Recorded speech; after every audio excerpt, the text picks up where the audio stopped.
All right, well, welcome back, everybody. After spending the morning discussing some big picture questions, we're going to spend the afternoon focusing in a little bit more specifically on some of the issues that have been discussed this morning.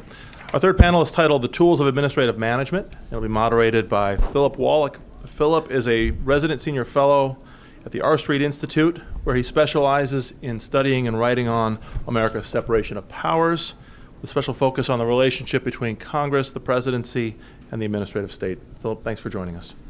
Thanks, Adam. Thank you all for being here. This post-acquittal day, no one too busy celebrating or lamenting. It's also NBA trade deadline day. I know you're all concerned about what's going on there. We have a great panel here today to, as Adam said, sort of dig into some of the more specific tools of how presidents attempt to over the bureaucracy, over the administrative state. And so I will follow the practice of just introducing each of our distinguished panelists before they speak. So we're going to start with Professor Andrew Rudalevich, who is the Thomas Brackett Reed Professor of Government at Bowdoin College, and whose excellent paper is entitled Central Clearance as Presidential Management. So take it away. Great. Well, thank you, and thanks to Phil, thanks to Adam, certainly, for inviting me and giving me the chance to speak to you. I think what I'm going to talk about does fit into some of the themes that have been already put forth with regards, for example, to professionalism, though framed in the case of the Office of Management and Budget, conveniently placed behind me, the red building, sort of over to your right, is of course where most of the careerists in OMB spend their days and often their nights and weekends as well. So I want to start actually though in 1919 when Franklin Roosevelt, hot young thing in the Democratic Party of the day, he of course would be the 1920 vice presidential nominee for the party. But in 1919 he was the Assistant Secretary of the Navy, and he's testifying before a House Budget Committee on the machinery needed by the federal government. He argued that federal departments ought to have a central inspection force, he said, and the same principle applies in the case of the next higher step, he said, the president, who needed machinery which he has not got at the present time. He ought to have someone who could come into my department at any time and see how I am running it, as well as some means of overseeing legislative and spending proposals sent by the departments to Congress. No president of the United States as an individual, FDR told the committee, has time to coordinate the hundreds of items of the different departments. A little bit later in 1946, Harold Smith, the director of the Bureau of the Budget, put the same case in different terms, arguing that to help the president work out the program of the government, it's absolutely necessary to have a separate staff operating in a detached, objective atmosphere to supply him with information and to check all information that comes in. Cabinet officers' judgments, nor their facts, can be altogether trusted, not because they are in any way dishonest men, but because their facts and their judgments are colored by personal ambitions and their operating experience in only a segment of the government. Fast forwarding somewhat, those of you familiar with the political science literature on presidential management might have found yourselves surprised to realize there's very little discussion of the plurality of the executive branch. For often good reasons of analytic assumption, political scientists studying the presidency have often assumed that there is no collective action cost imposed on presidential action. Effectively, that there's no friction between a presidential edict of some sort, a directive, and the carrying out of that order. My own background is in a slightly different tradition, the public administration / political science literature on the role of the executive branch and the president's role therein. We've mentioned the name James Wilson a few times. We might also note Graham Allison, whose Essence of Decision back in the late 1960s was very prominent in this field. Mort Halperin, Francis Rourke. More recently, though, political scientists have come back around to this. People like Dave Lewis, Dan Carpenter, Ann O'Connell, her co-author George Krauss, and organizational economics are beginning to be utilized in thinking about how the principal agent problem that presidents have with regards to the wider bureaucracy might be conceived. Oliver Williamson is particularly useful here, and his notion of what he calls a governance structure. And I'm going to kind of talk about one of those governance structures. These are, for Williamson, internal organizations that can, quote, attenuate incentives to exploit information impactedness opportunistically, which is a whole bunch of economics jargon packed into a half a sentence. But we're thinking about the basic import. Presidents don't have the information they need, as Harold Smith put it in 1946. How can they get it? Well, my paper focuses on one mechanism for that, which is the central clearance processes, in the plural, run by mostly the Office of Management and Budget. And so a lot of the evidence in the paper, the stories that are there, are from the archives, mostly out in College Park, Maryland, in the Record Group 51, to be exact, of the Office of Management and Budget. And I would refer you to the paper. I won't have time to go through those stories in detail. The only reason that I'm sorry not to have PowerPoint, because after all, PowerPoint does corrupt absolutely, would be to be able to show you some of the documents, because that does enrich, I think, the way in which we understand this story. So, again, central clearance as governance structure. And actually, to quote Don Elliott, who's already made several appearances today, writing in 1994, he noted that OMB review is like God. If it did not exist, we would need to invent it. Now, he was talking specifically about regulatory review, but I want to broaden that out because, in fact, FDR, in a sense, mostly did invent this review. It didn't come out of whole cloth, of course. The Bureau of the Budget is created in 1921, largely as a mechanism for providing the best principles of scientific management to the president at that time, trying to rationalize the federal budget. Of course, it was in deficit after World War I, and again, to provide the kind of administrative machinery that presidents were thought to need in the mode of running the government like a business. Charles Dawes, who was the first budget director, really takes hold of the idea that the Budget Bureau is about efficiency, about what will become known as neutral competence, or what Jonathan Rauch might call professionalism in a different context. He, in fact, argues that if Congress passed a law arguing that, or stating that trash ought to be piled up on the White House steps, then the job of the Budget Bureau would be to dictate exactly how the most trash could be piled up at the least cost.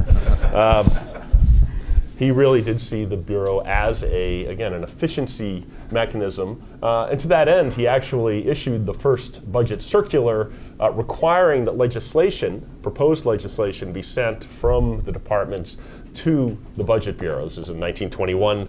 Already we were up to Budget Circular number 49.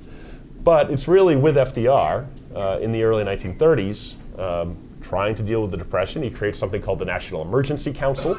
As that fades away, he begins to put more and more faith in the Budget Bureau in order to serve, again, as the clearinghouse, the machinery that he had talked about 15 years before becoming president. And of course, ultimately, Executive Order 8248 in 1939 serves as the creation of the Executive Office of the President. The Budget Bureau is moved from the Treasury Department, where it had resided to that point, into the Executive Office of the President. And indeed, clearance of legislation and of executive orders is built into the very bones of the then Bureau of the Budget, of course, later OMB, as part of that executive order. But again, this is building on practices that were already in their nascent form. As early as 1933, in fact, the president had ordered that executive orders move their way through a clearance process centered in OMB before moving to the Justice Department for a form and legality check. I'm going to talk very, very quickly just to note that legislative clearance is one of the parts. Again, executive order clearance, and then later, a later addition, regulatory review. Again, legislative clearance is centered in the Legislative Reference Division. It involves clearance of the president's legislative program, testimony by agency and department heads before Congress, later grew to involve statements of administrative policy and positions, and enrolled bills. So at every stage of the legislative process, there is a chance for OMB to get the advice of other parts of government. And this is one of the most important parts of the process. It'll, as Richard Neustadt wrote, it protects presidents from the agencies, but it also protects agencies from each other. Right? And one of the reasons it's become institutionalized is the fact that agencies actually benefit from knowing what their peers are up to. And they want to find out. It allows for a peer review centralized in the EOP, but also a way of gaining information if you are an agency head about what, again, your colleagues, sometimes rivals, are up to.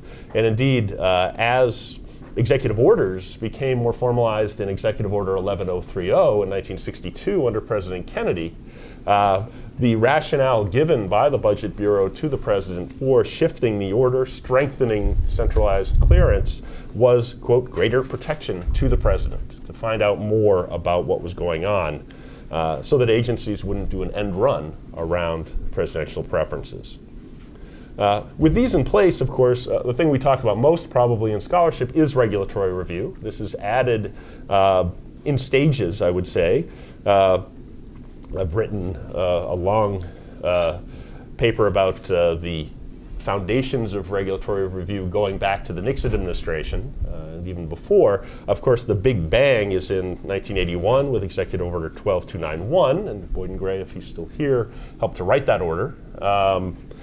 And so may have some comments on it. I will note that this was, unlike the Carter administration, not something done with great deliberation with the agencies. There was a lot of deliberation in the EOP, but not with the agencies.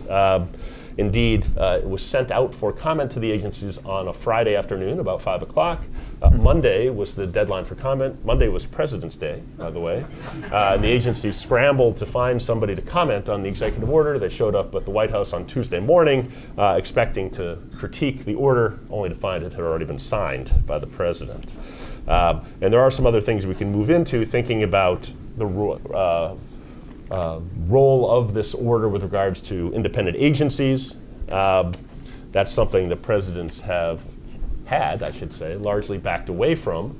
Not so much because they didn't believe that they had the legal authority to require independent agencies to take part, but rather that they thought it would upset Congress too much.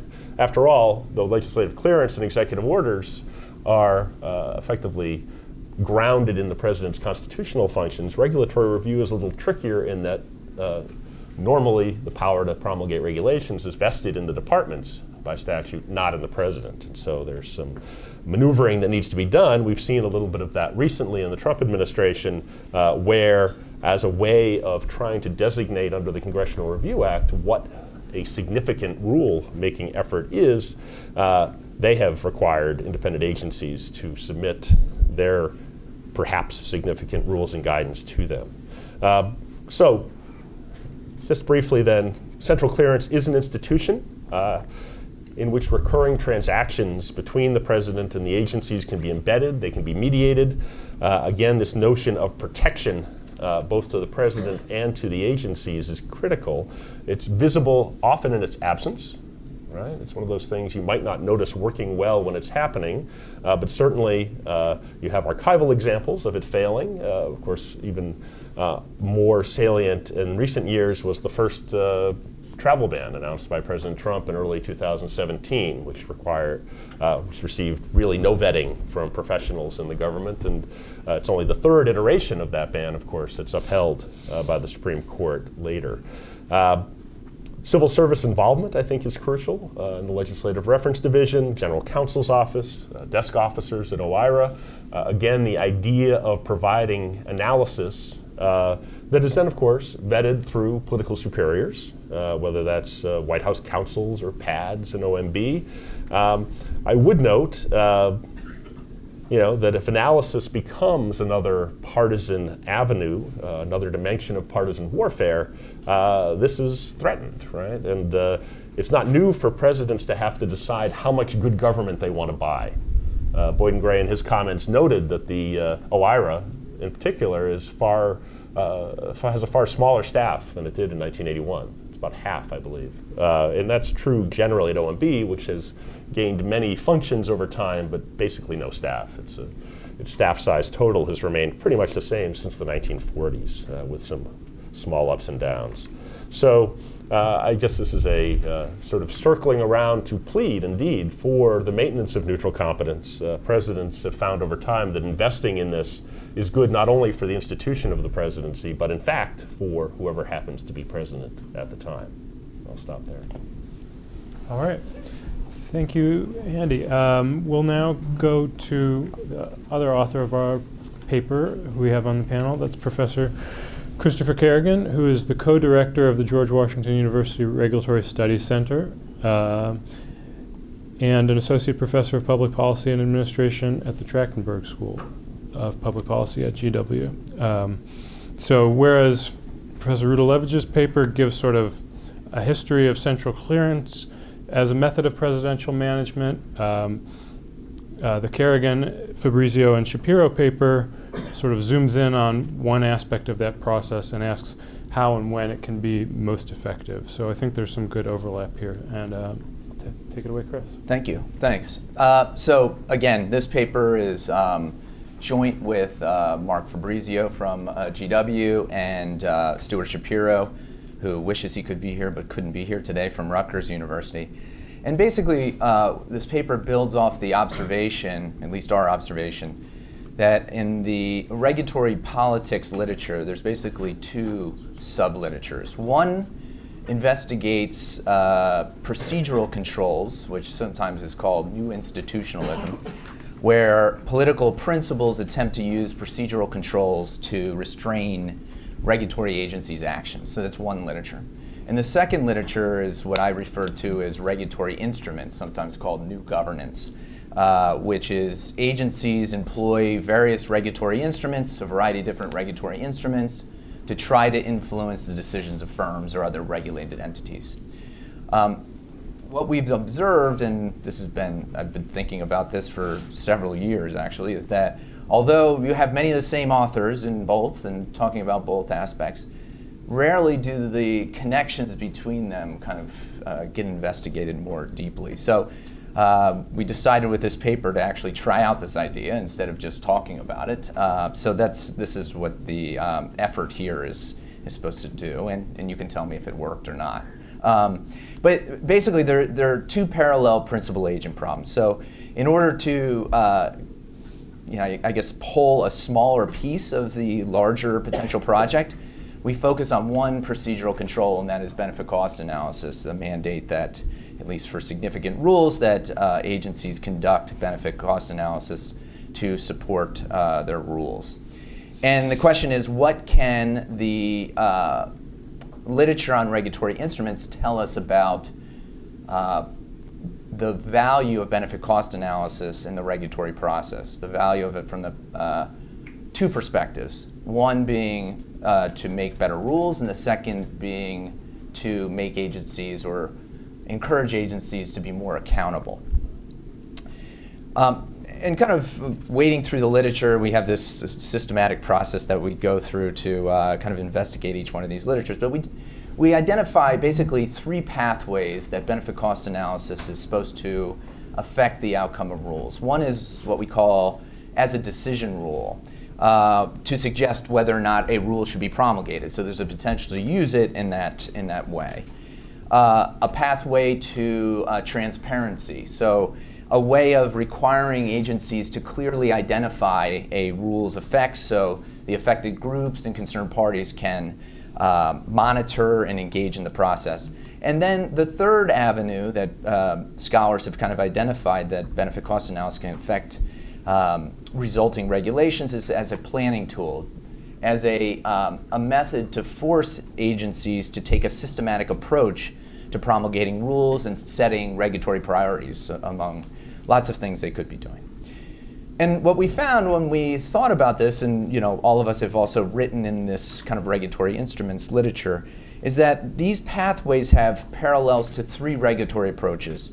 One being performance standards, another being information disclosure requirements, and the third being something called management-based regulation. I'll describe each one of them. So performance standards is when a regulator sets an outcome that the regulated firms or other entities have to attain without prescribing the means by which they need to attain it. So, one prominent example would be CAFE standards, for example, where automakers are required to ensure their vehicle fleets collectively meet some level of fuel efficiency, but doesn't necessarily tell them how they're supposed to achieve that.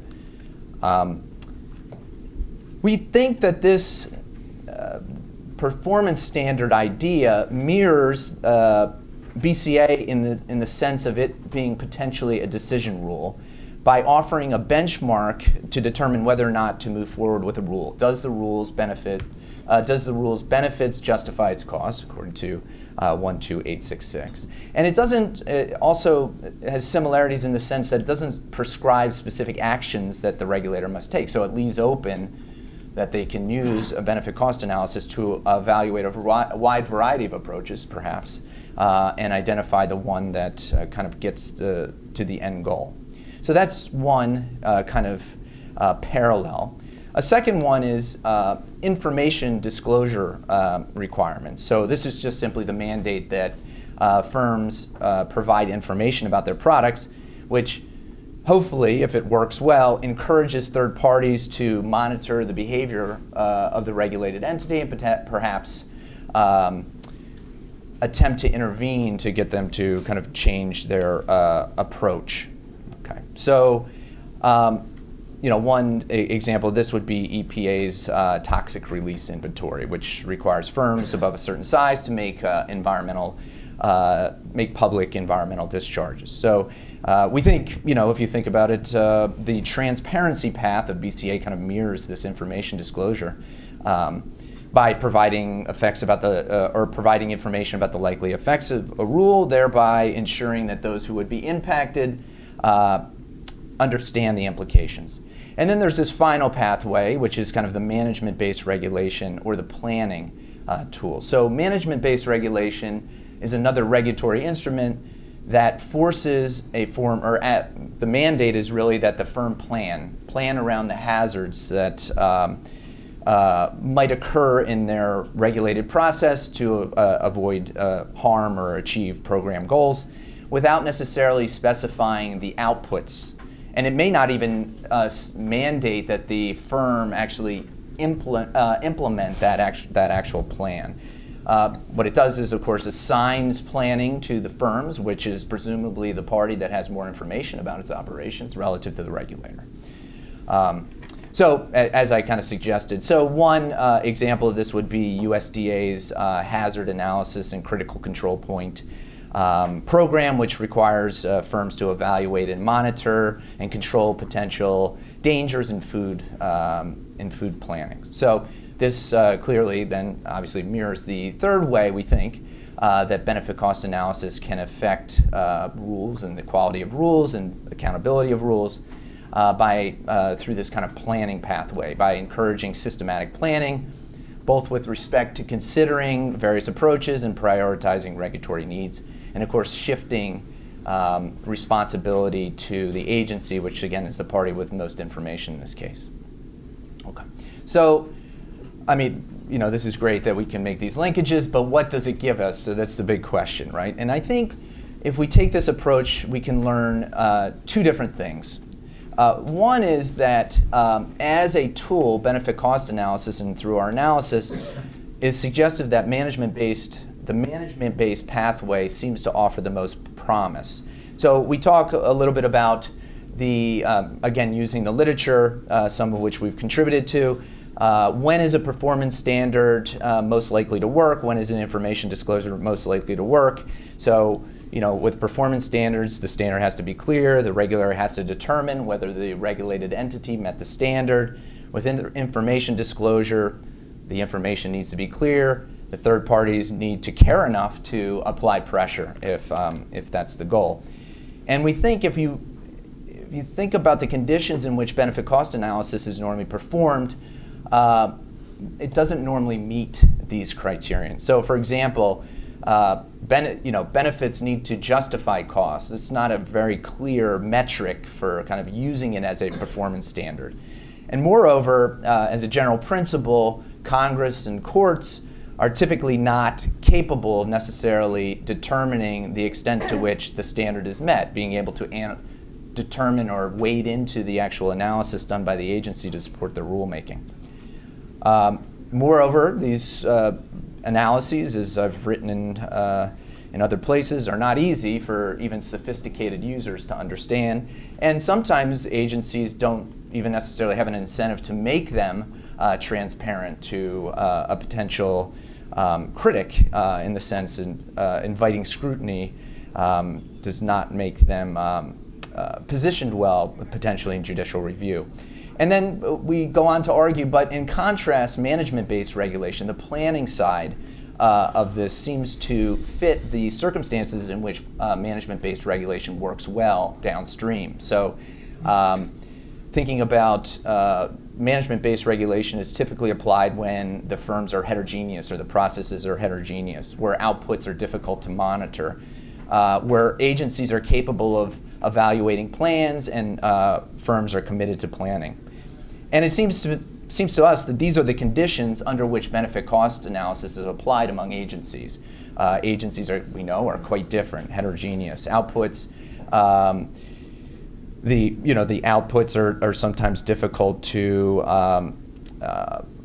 understand what they are, the different alternatives and that sort of thing. And then, relative to scrutinizing a particular benefit cost analysis and understanding the econometric analysis, monitoring an agency for a process tends to be much easier. So we think, that's one kind of takeaway.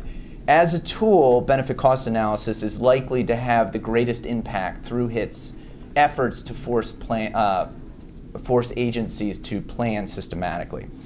And the second, I think, perhaps is probably the more valuable of the two insights, and that is that the pathways through which benefit cost analysis works to affect regulations can actually be mutually exclusive.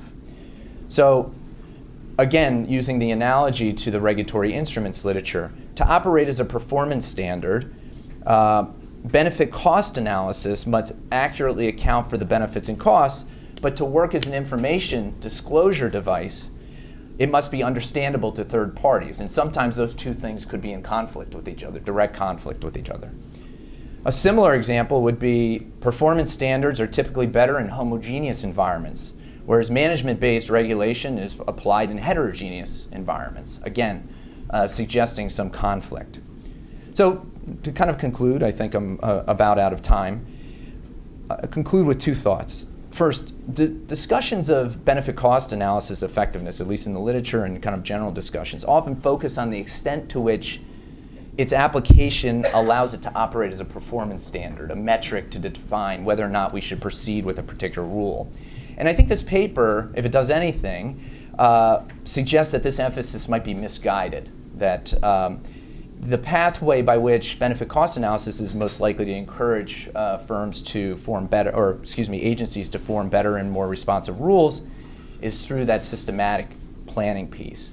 And then the second thing is, again, as I said, instances in which benefit cost analysis can simultaneously function as a decision-making criteria, a vehicle to encourage transparency, and a planning tool is likely limited. And this, in terms of thinking about reforms to the benefit cost analysis procedure, we need to kind of think about the specific context in which benefit cost analysis is being applied. And then secondly, realizing, being more sensible and realizing that it cannot be expected to achieve all or even most of its goals in a particular situation. So I'll stop there. All right. Thanks, Chris. We'll now turn to our two commentators.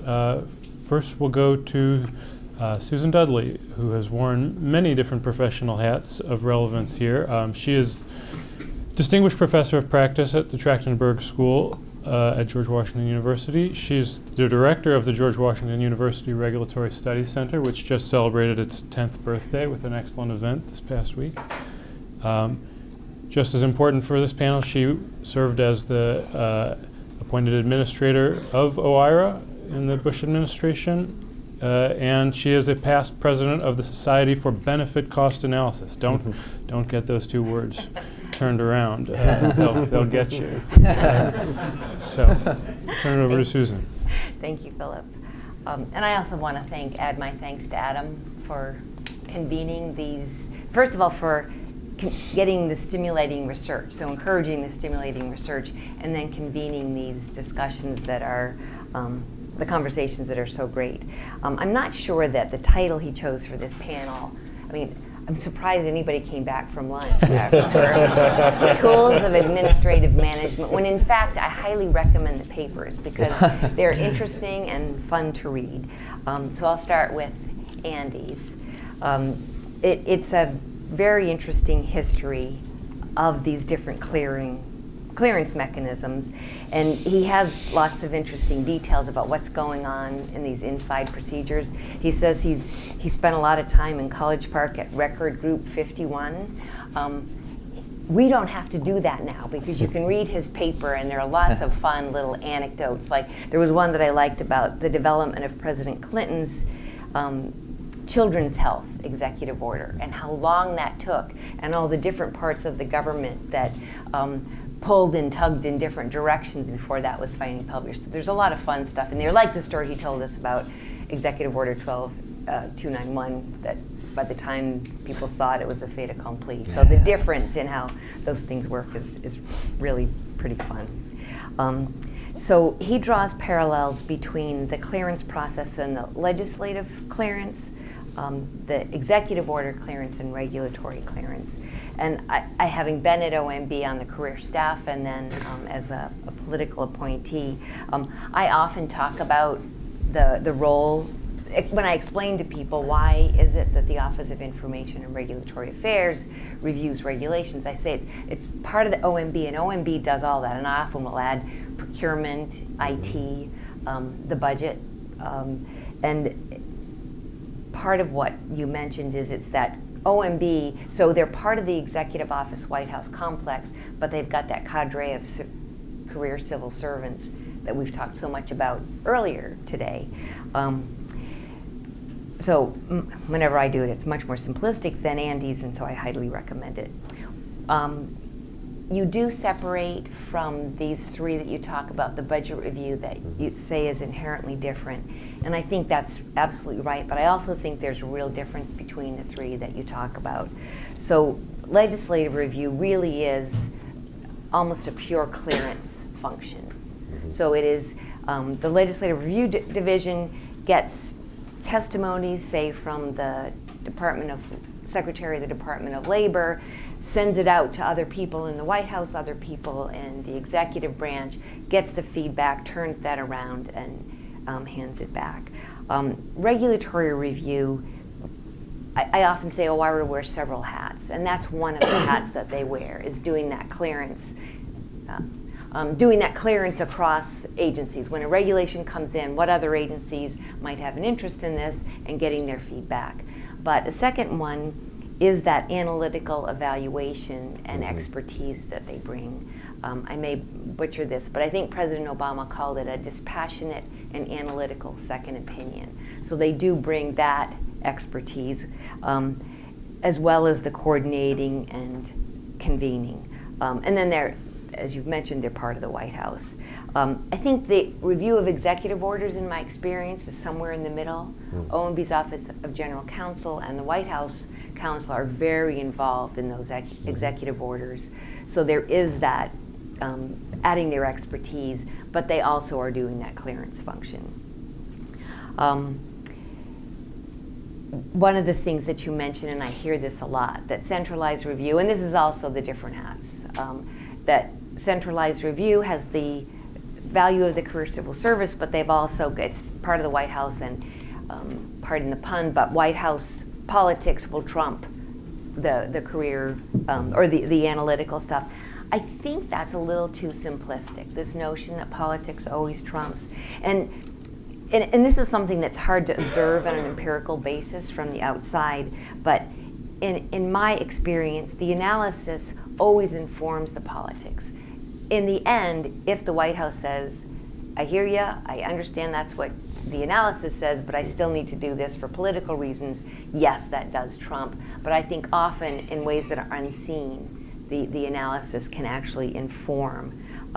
And that White House officials really appreciate a clear exposition of the alternatives and the consequences, intended and unintended, even if it's only to know where they might get sued later. So just, I think that's an important thing. So very much enjoyed that paper, recommend it. So my colleagues, Chris Kerrigan, Mark Fabrizio, and Stuart Shapiro also have a really interesting paper, as you heard, looking at the parallels in the principal-agent problem and what we can learn from regulatory instruments that govern private behavior. So that brings some interesting insights. I want to, well, just quickly, benefit cost analysis, is it more like a performance standard, an information disclosure standard, or a management-based standard? And I think they go nicely through those. One thing I want to challenge you on, though, is who is the principal and who is the agent in each of these? Is the regulator really the principal for whom the private company is the agent? Because I think now private firms, if you're making a product, your principal is your customer or your stockholders and your employees. So I think it gets complicated. So Brian Mannix, who I sort of know, he has an article from a year or two ago. Brian's my husband, for those of you who know. I'll quote from him more than once in my comments here. Agency officials are not principals. They wield whatever power they have as agents of the people. And I think that's one of the reasons that we do benefit cost regulatory impact analysis. They ought to be able to demonstrate that their discretionary official actions serve the public interest, promote the general welfare, or otherwise advance the common good. And then similarly, when it comes to the regions, it's the White House and Congress that you envision as the principal, and the agencies are the agents. Perhaps, but I also think that regulatory agencies' ultimate principal is the public. So it's something we can talk about more, how that works. Thinking about benefit cost analysis as a performance standard, I too find it kind of hard to see it as a performance standard. Agencies are told to evaluate options and select the one that maximizes net benefits. But that's not something that can be objectively observed and measured. So it isn't achieve this outcome and without us telling you how to get there. Information disclosure, I think, may be a little bit closer, but information disclosure works so well as a regulatory tool because regulated parties allows the principals, who are the individuals in the private transaction. So the consumers who are about to buy a product, information disclosure has that nutrition label on it, so you know what is in that. That allows the real principal to be able to make an informed decision that serves their needs. Whereas the disclosure, that benefit cost analysis and these regulatory impact analyses that are way too long these days, as Chris has written eloquently about, the purpose of that is to support a collective decision. So I think that allows third parties like OIRA, public commenters, et cetera, to understand and challenge how the decision was made, but it's a fundamentally different form or pathway to improving accountability. So I end up agreeing with you fully that, and I'll quote from you, our research illustrates that emulating management-based regulation is the most likely pathway for BCA's success as a tool to improve regulation. And I'll quote from one Brian Mannix again. The fact that BCA is used to make collective decisions is what distinguishes it from many similar methodologies, such as discounted cash flow analysis, that are used by private individuals or businesses. BCA purports to evaluate a decision from the perspective of multiple affected parties whose views and interests are not aligned. So I think as a management tool, that's useful. But then it did challenge me. Okay, so if regulatory impact analysis is really not a performance tool and it's not an information disclosure, are there tools that that accountability tools, getting back to our lunch and previous talks, that might be more akin to those. And I think for performance standards, a regulatory budget, dare I say it, is more like a performance standard, because that's where the Congress might say, we are passing this Clean Air Act that requires, we want these outcomes. Regulators go forth and write regulations that achieve those outcomes within this budget. So I could see that maybe being more like a performance regulation. On the information disclosure, this relates to some of your work. What if agencies were required to share their risk analysis underlying the regulatory impact analysis, benefit cost analysis, but provide that information? So the agencies that have that expertise provide that information, but then allow states, individuals, et cetera, to make private decisions based on the information that we now have. This is what exposure to this particular product might lead to. So but again, highly recommend, great papers. Okay, thanks, Susan. We'll now turn to our final panelist, Professor Lisa Heinzerling, who is the Justice William J. Brennan Jr. Professor of Law at Georgetown University Law Center, and also very relevant for this panel, the co-author of the book Priceless, on knowing the price of everything and the value of nothing, which is a very powerful critique of the use of cost-benefit analysis in health, safety, and environmental policy. So, turn it over to you. Thanks. I want to say a few words about each of these great papers. I want to start by highlighting just one piece of the history that's laid out in Andy's paper and describe its implications for the accountability in the process of White House review. Andy recounts in one place in the paper how OIRA quietly dropped from the Clinton-era executive order process, quietly dropped an important feature of that executive order on the review of agency rules. And this was the requirement that after publication of an agency action, the agency identify for the public those changes in the regulatory action that were made at the suggestion or recommendation of OIRA. And he quotes a memo from then OIRA head Sally Katzen to President Clinton, offering her view that such changes were the product of collegial discussions and that the agencies themselves might worry that they would lose face if OIRA's influence on their work was disclosed to the public. Now, first of all, based on my experience at EPA during the first 2 years of the Obama administration, I can say that changes made during the process of OIRA review are not always the product of collegial discussions. And that's especially true if by collegial discussions, Sally meant that everyone at the end of the day agreed with the changes made. More important to me, removing the requirement of disclosing which changes were made at OIRA's insistence means we don't know whether the White House or the agency wanted those changes. We can't, in other words, know whom to hold accountable for the changes that are made during the process of review.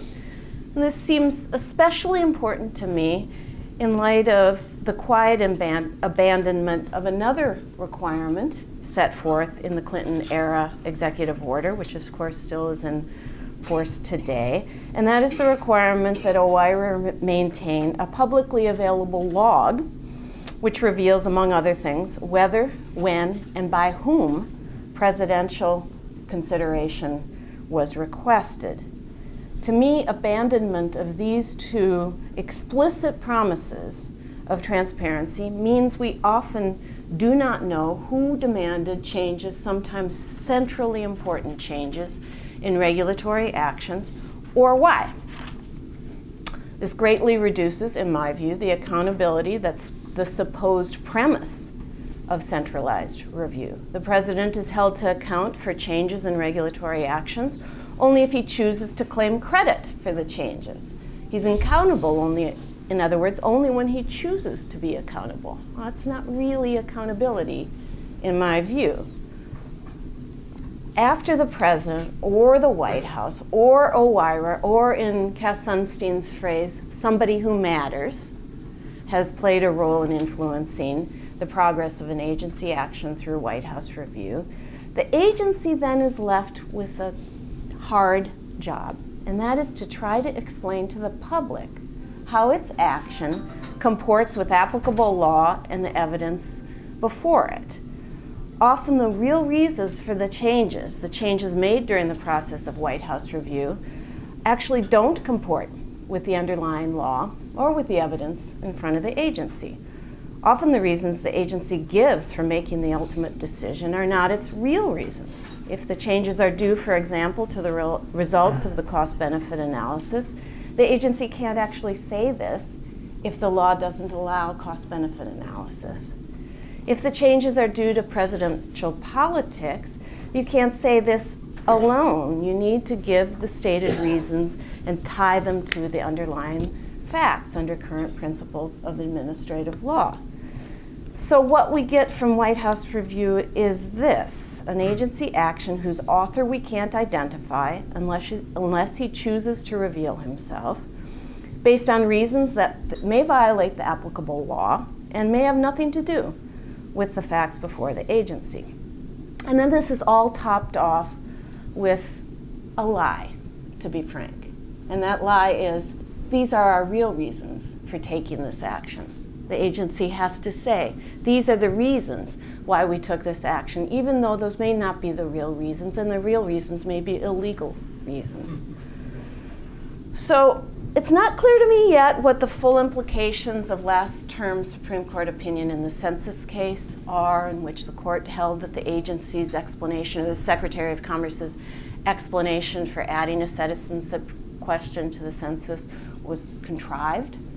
It's not clear what the full implications are, but I think we do know this. An agency lying about its real reasons for a decision can spell legal trouble for an agency action, and legal trouble that really gets at the heart of administrative law. Here's Chief Justice Roberts in the census opinion on the agency's reason giving. The reasoned explanation requirement of administrative law is meant to ensure that agencies offer genuine justifications for important decisions, reasons that can be scrutinized by courts and the interested public. Accepting contrived reasons would defeat the purpose of the enterprise. I think the process of reason giving that's required by basic principles of administrative law also relates to Chris's paper. Chris and his co-authors suggest that cost-benefit analysis can be viewed as a form of management-based regulation, which, in their words, incentivizes agencies to form regulations in systematic ways. My response to this claim is that we already have a tool for incentivizing agencies to form regulations in systematic ways. It's called administrative law. Administrative law is one where regulations are developed by proposing an action, accepting public comments from all comers, responding to comments, and at the end of the day, explaining the choice that the agency makes in reasoned terms. That actually makes sense to a reviewing court. So I don't think we need cost-benefit analysis for this purpose. We have administrative law. And in fact, and I know many of you are going to hate this, in fact, I think White House cost-benefit analysis coupled with the process of White House review, if anything, derails a sensible process of regulatory development. The cost-benefit criterion, as I've suggested, creates a discrepancy in many cases between the underlying law and the evaluative criterion employed by the agency. Cost-benefit analysis, as superintended by OIRA, also discourages consideration of all possible alternatives by agencies. This may not be obvious, but it is true based on my experience at an agency and hearing about others' experiences. That is, agency personnel do not even think of regulatory interventions that won't get past OIRA. They limit their thinking and artificially truncate the set of options they might refer to or use because they're afraid that OIRA will overrule them. The political process, quite apart from the cost-benefit process, the political process in the White House for reviewing rules can be chaotic and uncertain. It can change by the day, depending on politics wholly removed from the regulatory action at hand. An agency finds it's hard to plan sensibly in that environment. And indeed, I'll just say, nothing about the cost-benefit criterion actually requires systematic planning by the agency across regulations. We have a regulatory planning process, for example, that is seldom used in any kind of robust way for managing regulatory developments across the agency. In addition, I would say that the semi-private consultations with private parties that occur during White House review mean that there is a shadow comment period involving the privileged few, those in the know and with the resources to attend OIRA meetings, so that in fact even the public comment process isn't the real public comment process. And that shadow process can upend the usual orderly development of regulatory actions. So for all these reasons, I just don't think that if what we're after is a tool for systematizing the benefit of a regulatory action, I think we have administrative law for that purpose. If what we're aimed at is planning across rules, across an agency for the future, again, I don't think that this quite chaotic and unpredictable process within the White House does that for us either. Thanks. All right, the gauntlet is down. I have some thoughts. I would like to give each of the authors and possibly Susan a chance to respond to what we've heard so far. I'll just go in the order you spoke before and hopefully keep things brief so we have a chance to move to some more free-flowing discussions. Yeah, Andy. Sure. So thank you to both discussants for some very useful comments. Just very quickly, I guess I would not really dispute any of Susan's comments, except maybe to push back very gently on the idea that legislative reference doesn't do any vetting of its own accord. Certainly it draws on the, what are now called the RMOs, the subject matter divisions within OMB, to try to get a sense of what the sort of the substantive value of a particular program is. And of course they're trying to coordinate across different departmental proposals over time in a way that fulfills what the president's program is, however that's been determined.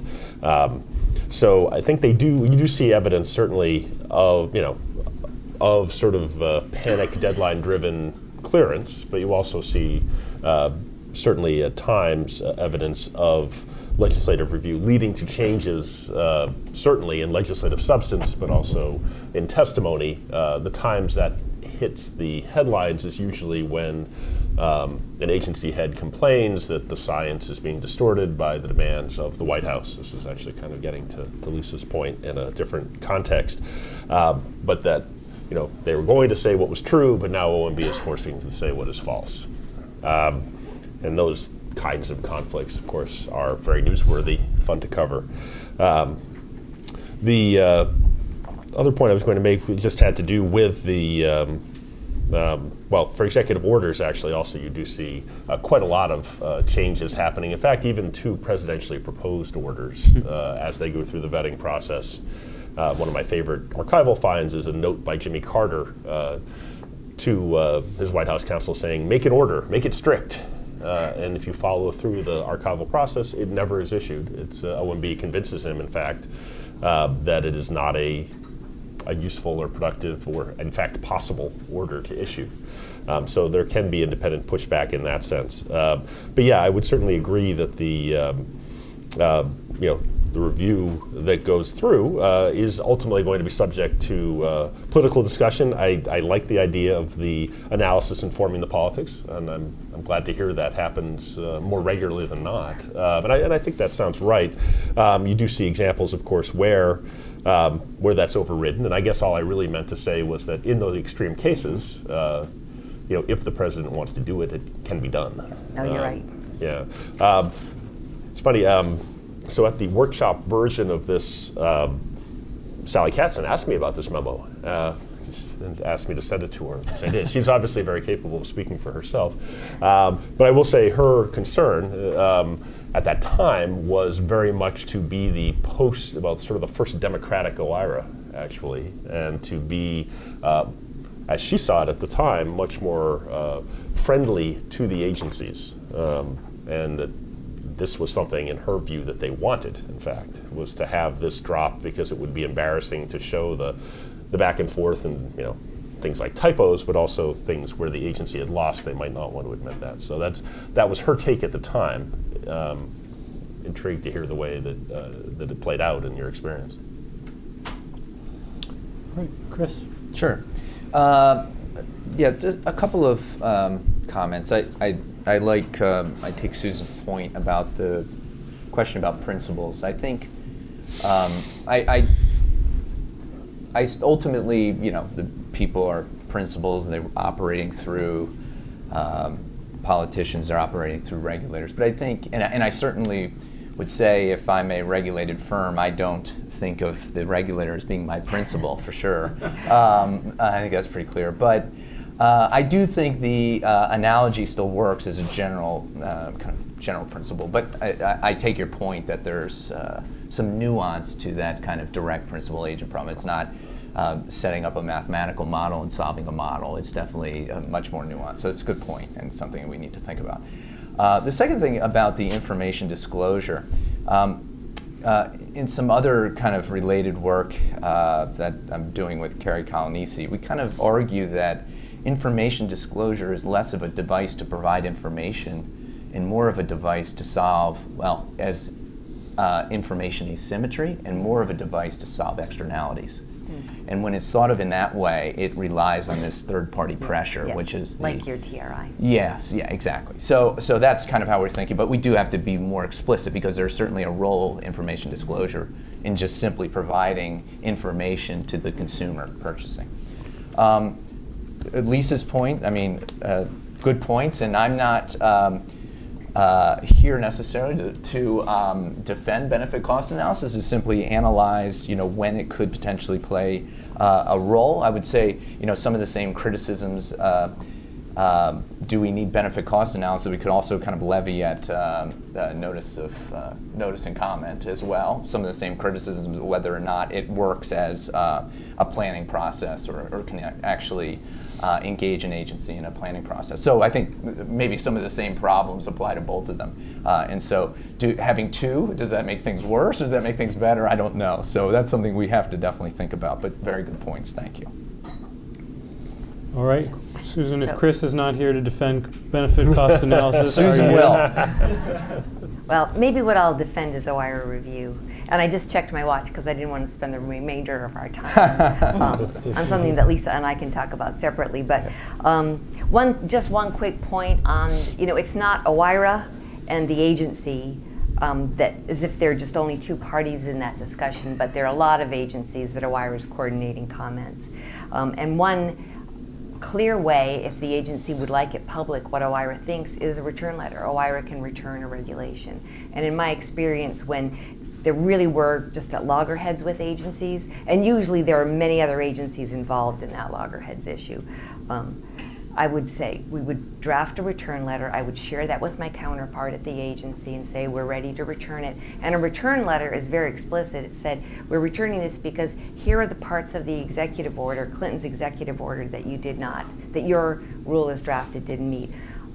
Almost universally agencies would say, oh, never mind, let's keep talking or let me take it back and we'll figure it out. But I do have two specific cases, and I'll try to do this very quickly, because Lisa did mention that when things get elevated to the president, that happened once during my time. So it doesn't happen very often that decisions get elevated all the way to the president. And in that case, and it was with EPA, where Lisa's experiences are from, the Federal Register notice stated that the administrator was taking this action because the president told him to.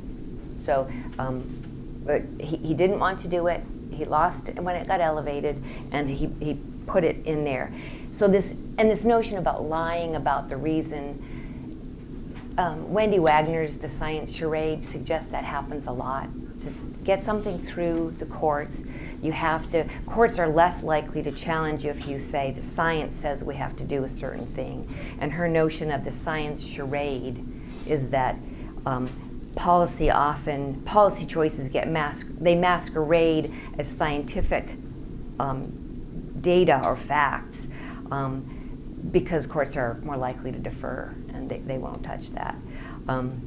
There was one case, this is my other story I want to tell, where, again, this was EPA, so both of my examples are from Lisa's agency.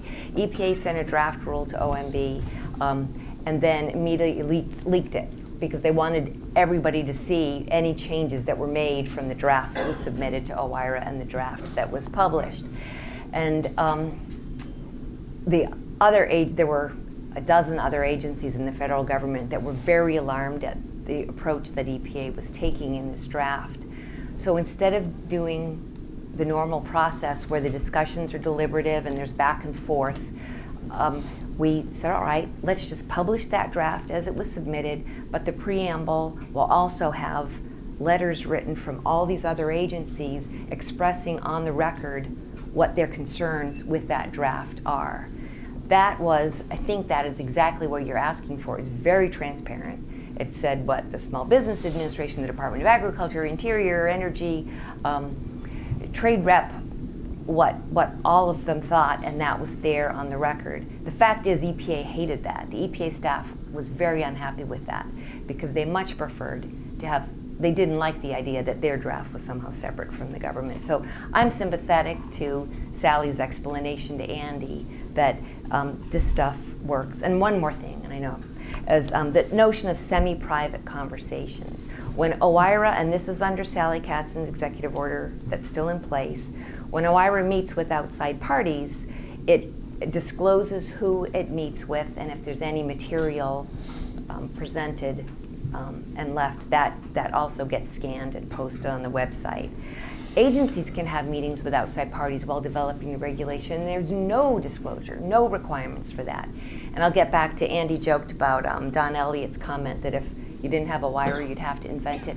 Somebody in the White House is going to be reviewing agencies' regulations. And without those disclosure periods, you can be sure the people in the White House that have political motives, they're going to be meeting with outside parties and there won't be any disclosure. So I actually think the process is quite transparent, more transparent than almost any other part of the regulatory development process, short of the comment period itself. Boy, there's so much there. You should have given just Lisa and me the podium for an hour and a half. Go for it. And I have to sit down. What's Yeah, fine? yeah, yeah. We have some popcorn. Just why is EPA so much the topic of discussion? I think it has been the subject of such loving attention from OIRA over the years, right? That it is often at the center of these arguments. And maybe it's not a coincidence that all our environmental statutes were passed at the same time that centralized review in the White House really took off. So there's a way in which this process has been especially attuned to monitoring, scrutinizing, and sometimes rejecting environmental rules. Just on a bunch of the ideas, that even if an agency doesn't like transparency, you should have transparency, even if they don't like it. This whole process is deeply intrusive in the agency's prerogatives, and the notion that then the one thing the agency would get to say no to is to transparency about the process, that just seems strange to me. And especially when the executive order promises transparency, and so a citizen or any outside person wouldn't be blamed really, I think, for looking at the executive order and thinking that's actually what this process promises us, is some kind of transparency, and it's not the agency's choice to limit that kind of transparency. On presidential elevation, boy, it seemed like things were getting elevated like that. Really? In your time? Oh, absolutely. Maybe not all the way to the president, but past the agency head, sure. And I once, maybe I kind of knew this might not fly, maybe not. Anyway, I read the executive order and thought, you really are supposed to have a log about when a matter gets elevated to the president and by whom and what happens. And so I developed a simple 2-sentence description of one of these elevation processes. and sought to, I thought I'd put it in the administrative record, and was told, absolutely not. Absolutely not. That's never been done. It will not be done. And so this idea, again, the gap, I think there's a problem even in the gap between what the executive order promises and what it does on a day-to-day basis. And the idea that that was just anathema to the process to actually say that the president or the president's top aides had intervened. That seems to me to just really undermine that accountability premise of this whole process. On the climate and PRM, that's what you're talking about, right? Is the climate endangerment finding. The endangerment finding. The endangerment finding actually plus all of the possibilities for the agency to, I don't think that was a really proud moment for the administration. I am in favor of transparency, but not so much when the purpose appeared to be, at least from the outside world, and I'm sure that there are different viewpoints about this, but appeared to be on one very consequential matter for that matter alone, the climate regulatory, the response to Massachusetts versus EPA, for that to be accompanied by all of the other agencies lining up against the EPA, and all the other actions weren't accompanied by that, that just felt a little bit like singling out. I think if it that hadn't kind of been regulation. leaked, the fact that it was leaked right away, I mean, that was it. That we weren't allowed to have that discussion like what that happens in others, and so that I think. And one more thing about, so DHS was actually my toughest agency. So I think in the Obama administration, OIRA and EPA may have struggled the most. In mine, it was DHS and OIRA. Also, obviously there are a lot of agencies involved with a lot of these matters. There are a lot of rules that don't really attract that much attention from other agencies, but attract a lot of attention from a particular desk office at OIRA who has always been worried about a particular kind of rule.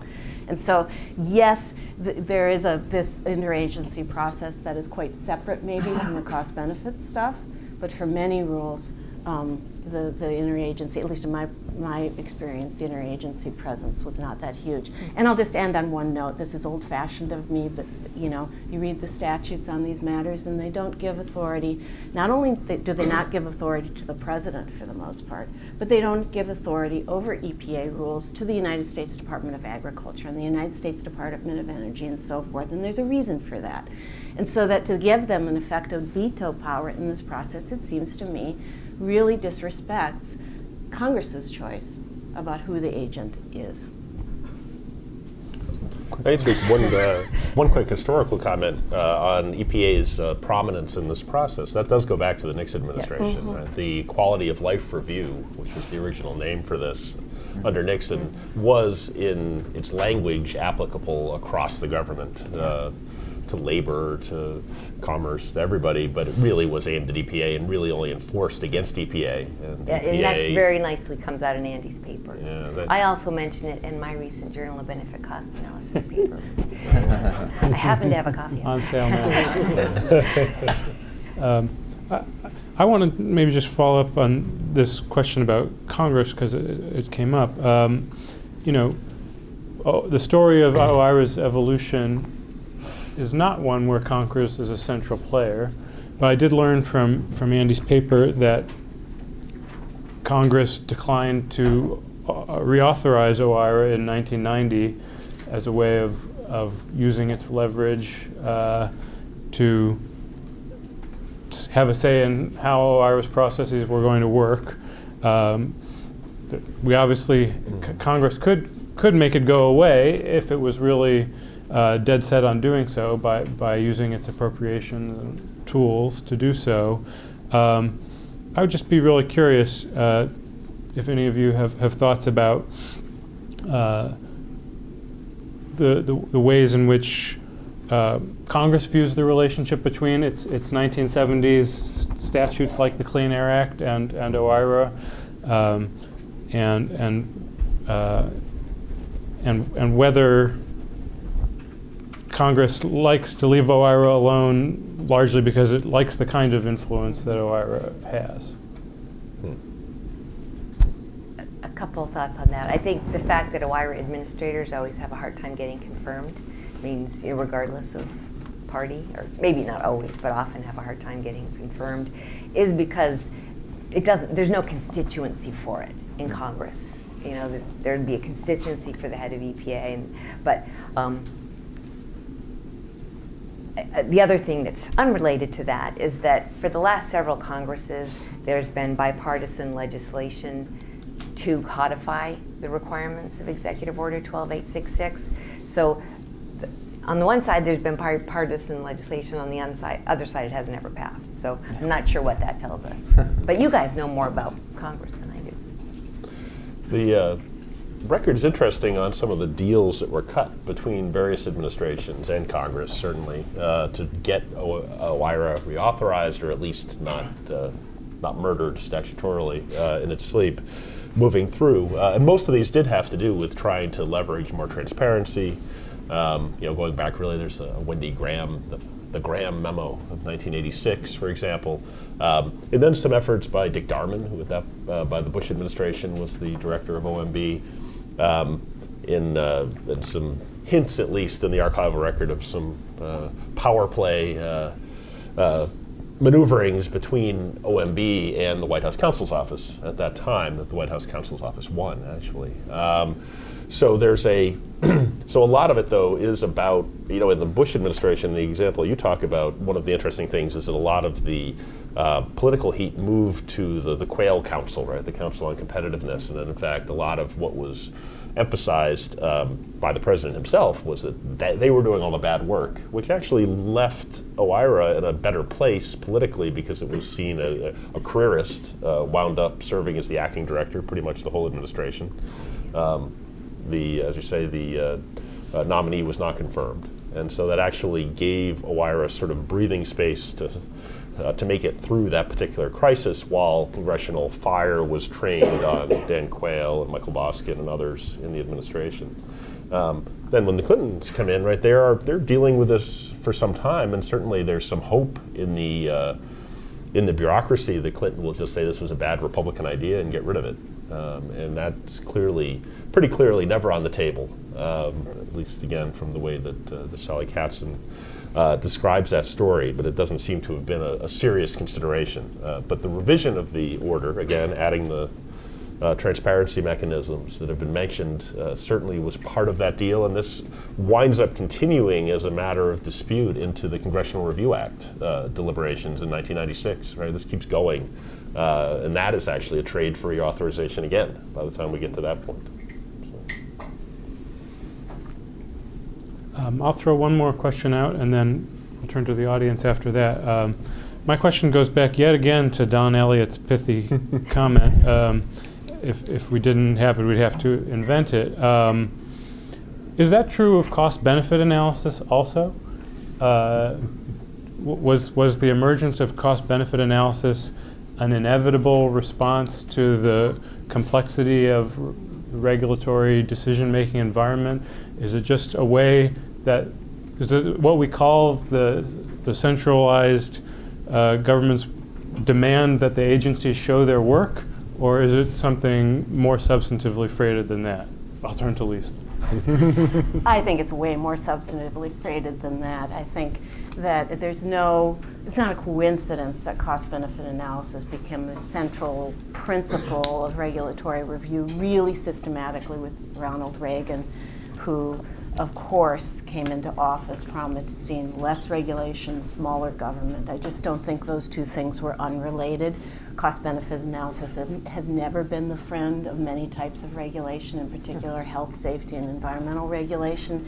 And indeed, when it has started to become its friend, people have started to monkey with cost-benefit analysis to make sure that it doesn't continue to play that role. So, for example, we see just this week, apparently a proposal has gone to the White House for review of the EPA's proposals for modifying its approach to cost-benefit analysis, which, as far as I can tell, consist, at least according to the account, in substantial part of reducing the benefits of environmental protection. For some time, environmental rules have passed the cost-benefit gauntlet, largely because many environmental rules, particularly air pollution rules, reduce particulate matter. Particulate matter kills people. If you kill people in enough numbers, your rule will pass. And so that there have been very concerted efforts, and now EPA may be poised to accept this, that we simply rule out that category of benefits. So to me, cost-benefit analysis, and I know that this isn't a welcome message for you, but has been from the beginning a tool for saying no to regulation, a tool for the White House to clothe political judgments in technocratic garb. And I guess I'll just say, too, one of the most, to me, egregious components of cost-benefit analysis isn't even valuing life, right? That, I mean, I guess maybe I'm tired and I'm over it, you know? But to discount the future, right? To discount the future, basically exponential from the time when the harm would occur, means that we systematically rule out rules that look to the future, that try to protect us in the future, the planet for the future. Climate rules, forget about them if you apply the usual process of discounting. Same thing with chemicals rules. Many times chemicals can take a long time to kill us. If you discount them over the benefits of the rules over the latency period, you will undo them. That strikes me as an enormous value judgment about the future, about the importance of the future, even the presence of the future in our regulatory policy, that's made through this incredibly technocratic, really hard to understand device that would escape most people's notice. When people look at an RIA and they see discounting happening, they don't see it as, please erase the future, right? But that effectively is what it's really good at doing. So no, I think it's freighted. Well, so not surprisingly, so on economic grounds, I don't think that's right. But let me just move a little bit more. I think if you don't do the regulatory impact analysis, you are doing nothing but a value judgment without the support for the trade-offs and why you made that decision. Benefit cost analysis is one component of regulatory impact analysis, and which is a transparent accounting of what we know about the likely impacts of the different choices that we could be taking. And I think if you do not do that, then it's nothing but a political calculus and a value judgment. Certainly interesting. Cass Sunstein's metaphor is that it forces you to speak in a second language, and in so doing, justify yourself in ways that arise over your bias, as Chris's paper talks about also. Okay, I'd like to give the audience a chance to ask questions before we close. So please wait for the mic and please ask a question. Gentleman in the center. Stuart Reuter. A couple of months ago, I recall reading a proposal that said any regulation coming out of an agency signed by lower level people and not by somebody in a senior staff position, such as confirmed by the Senate, would be null and void. Any follow-up on that you've heard?